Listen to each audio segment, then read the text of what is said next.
Nina, ti si zdaj začela delati ta solo, ne, svoj. V bistvu je pač ful nekih sprememb ali pa nekih drugačnih parametrov tega, kar običajno počneš znotraj institucionalne scene, ne, recimo. Ena je zagotovo ta, da pač prihajaš iz režijske pozicije zdaj v vlogo performerke, ne. In me zanima, a ti malo ugaja ta pozicija in kako se znajdeš v njej in kaj pomeni to za, na primer, igralce, a jih zdaj čutiš in razumeš v neki drugi luči od tega, kar si mogoče prej iz distance gledala, no? Če mi godi? Ja. Jaz mislim, da mi to najbolj godi od vsega. Pa veš kaj, tu moram biti kar pošteno iskrena, ne sem to naredila, zato da v bistvu svojo samopodobo na nek način pozdravlja se mi. Okay. In mislim, da je to res dobra terapija, tako da vsak ima nizko samopodobo, bi mu rekla, da najprej naj stopi na oder pa nekaj prova narediti. Zato, ker se mi zdi, da človek malo pozabi nase in začne razmišljati o tem, kaj pomeni temu drugemu, kaj mu sporoča, kaj govori. In v tem se mi zdi, da je največja odrešitev v bistvu. In absolutno gledam na nek način še večjo simpatijo kot prej na igralce, ali pa še večjim spoštovanjem, ali pa še večjim v bistvu nekim oboževanjem. No. Tako da se je ta stvar sam poglobila, ne bi rekla, da se mi je karkoli obrnilo v dojemanju na glavo, ampak se mi zdi, da je to delo zdaj samo sabo in v teh nekih obrnenih vlogah, pogojno rečeno, ne, kjer me v bistvu oni podpirajo in na nek način pomagajo, da grem nekam dlje, ne, nekam čez, ne. Se mi zdi, da ta ljubezen samo še raste. Cel projekt se mi zdi, da je ena sama ljubezen.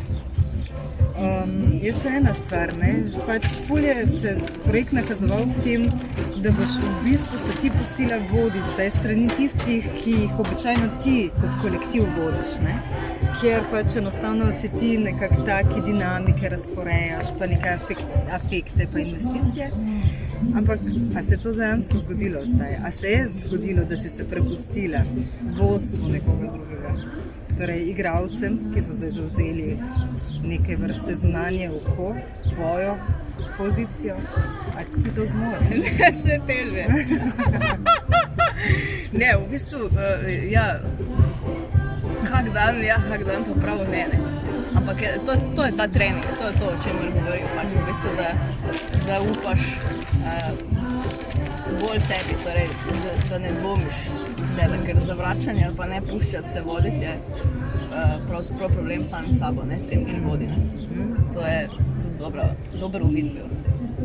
Kaj pa, a ti je ta pozicija tudi pomagala premišljevati, ker načini vodenja so pač, ali pa na kak način ti pravzaprav upravlja z enim kolektivom, ali pa kako vstopaš v njega in na kak način v bistvu razporejaš te naloge in na kak način detektiraš te relacije med ljudmi, je pač ena noro težka praksa, ki sem pač po mojem šele zdaj ugotovila, da je to mojstrovina, da pač, če hočeš dobro voditi stvari, moraš imeti neko senzibilnost. A ti tudi ta preobrnjena pozicija pomaga pri tem, a veš, da rečeš, veš, to so pa mogoče načini upravljanja s kolektivom ali pa vodenja kolektiva, ki mogoče bolj zdržijo kot neki drugi, za katere si mislila, da zdržijo. A ti tudi na tej ravni pomaga to? Absolutno.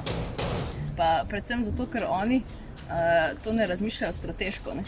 Oni pač to počnejo iz srca, nekaj, kar bi oni hoteli mene v nečem videti. In tu pravzaprav ni, a veš, to ni projekt za njih, ne, ampak je neka gesta in to se mi zdi, da je tudi v vodenju. To je ta uvid, ki se mi zdi, da je razbremenjen v bistvu rezultata, razbremenjen uspeha, razbremenjen tega, kam naj nekoga peljem in zakaj, ampak da ga res vidim kot človeka, ki ima, potencial nekam iti. In zdaj kako to, jaz bi rekla temu objeti, ne čist voditi, ne. Objeti in pustiti, da pač to v njemu zori. Ampak jasno niso vsi procesi taki in tudi vse, kako bi rekla, niso vsi konteksti ne dopuščajo tega razumnega. Ampak tako, kot si rekla, to senzibilnost ali pa to je pravzaprav že veščina, ne, ki se uriš v njej, je pa tu absolutno v okularu ali pa na piedestalu, to je cilj pač. Ne postati performer, ampak se izmojstriti v tem, kako vse še lahko vodiš gledališki proces. Okay. Skozi nekoga, ki je ponavadi vedno voden. Tako da v bistvu gledamo tudi njihove želje, kaj bi si oni želeli, kako naj nek proces gleda. Kaj pa misliš, da je tudi za ljudi, ki so zdaj del projekta, hkrati niso na odru, torej govorimo o igralcih, performerjih, a je za njih tudi nek proces učenja, v smislu videti tudi drugo perspektivo, razmišljati o bolj celovito ali pa videti nekaj, kar je iz zunanje pozicije, da nisi zgolj znotraj in obremenjen z lastno pozicijo. A misliš, da je tudi za njih to neka sprememba registra in pač mogoče nekaj, kar jih bi lahko tudi potisnilo v neke nove dimenzije? Je gotovo, ja?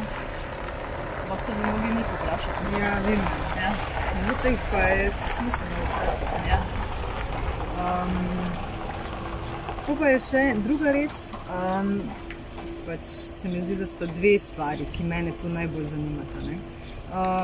Pač Nina, ti si ena najbolj priznanih režiserjev, pogojno rečem mlajše generacije, lahko pač rečem gobče, ki pač ima vstop v institucionalno gledališko življenje. In zdaj smo te povabili na Novo pošto, ki sicer ni čista off-scena, gre za hibridni format med institucijo in neodvisno sceno, ampak je pač od nekdaj ta napetost, ambivalentnost med institucionalno in neinstitucionalno sceno. Češ, neodvisna scena je ta, ki naj bi naznačila najbolj progresivne metode dela. To je neka stara paradigma, ki po moje jo je tudi treba premisliti na novo. To je ena stvar. Druga stvar, kaj tebi pomeni, kako odnos ti gojiš do neinstitucionalne scene, kaj si se mogoče od nje naučila ali pa kak odnos v bistvu z njo najprej gojiš? To je prvo vprašanje, mogoče drugo vprašanje. A je to, da si prišla na Novo pošto, dela tudi neke vrste gesta? Bi jo lahko razumeli kot gesto ali je zgolj naključje? Meni neodvisna scena, kaj mi pomeni? Ena stvar, glede na to, da to snemamo in upamo, da bo to kdo gledal, se mi zdi, da je ta delitev neodvisne na institucijo na splošno. Mogoče se mi zdi napačno, da to poudarjamo. Zato, ker se mi zdi, da je iz tega potem nekako ven buhtijo prepričanje, da nekaj nekje sodi nekam in nekam drugam ne sodi in nekdo je profil za neki in nekdo je profil za neki drugega in potem se te stvari začnejo tako jasno ločevati, da v bistvu tega hibrida, ne, ali pa te stare paradigme, ki v bistvu izginila, ni več, zato ker stvari so se preselile v institucije, ampak ne, v neodvisni se ne oplajajo tako rekoč dlje od tega. Ne oplajajo se pa tudi zato, ker je to sistemsko na nek način se začelo rušiti, ne, oziroma neodvisna scena je začela kopneti, pač ni sredstvo in ker ni. Ni mlajša generacija. Ja. In z njo so v bistvu se začele spremembati. Neko čisto nasprotje pa podpihovanje tega se mi pa zdi, da je pomaga k nazadovanju teatra v obče. To se mi pa ne zdi dobro. Zdaj, neodvisna scena, mislim, mi smo vsi začeli na njej, ne? To je prvi prostor, kjer v bistvu imaš ti možnost dela, možnost stika z delom. Jaz sem na primer spoznala na neodvisni sceni tako rekoč skoraj vse ljudi, ki zdaj tukaj sodelujejo. In to so ene tesne vezi, ki so v bistvu me tudi formirale v smislu, ne vem, enega razmišljanja v teatru, o teatru. Ne? In je to zame neko jedro, ne? Ful zdravo jedro bilo, s katerim sem se opogumila lahko, da sem stopala v neke gabarite, naprimer rečeno institucije, ampak tudi ljudje v instituciji so v bistvu željni pač, kot bi rekel, novih form. Ne? In zato se moja pamet ne deli na ta dva dela in definitivno to je gesto. Jaz mislim, da bi se ne smeli ustoličiti samo v določenih kontekstih. Predvsem za režiserje je ful dobro, da jih konstantno omenjujemo.